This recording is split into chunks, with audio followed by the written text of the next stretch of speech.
value of Bitcoin being such a neutral store of value and settlement asset is that it can be used to move value on the internet natively. And the only way that you do that with fiat currencies is with stablecoins, and we can talk about that in a bit as well. But I think that stablecoins are good optimizations for transactions that happen within the same currency. But if your entire network depends on one, then that's a real problem, and I think it doesn't survive. And certainly I've experienced this firsthand.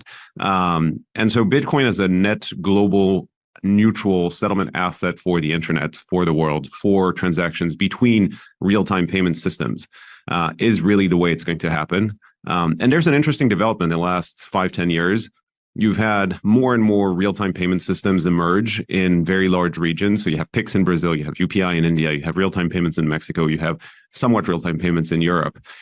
We'll eventually have FedNow become a thing in the US. And so if you have those real-time payment rails at the edges of the network, the question is, what is the global interoperability layer between all of these regional payment systems? Because they're not going to talk to one another. And no other country is going to accept anyone else's another country's payment system. So this is where I think Bitcoin shines and is the only way to actually provide global real-time 24/7 settlement of value on the internet. Now, you obviously led PayPal.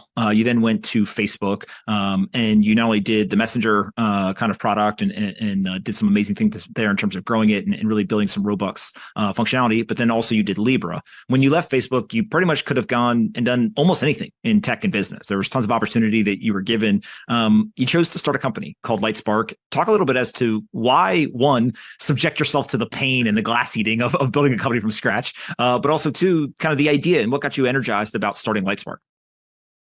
So I think I have determined that this was going to be my life's mission, to try to help bring to the world a real-time standard for open payments on the internet, or standard for money on the internet, and something that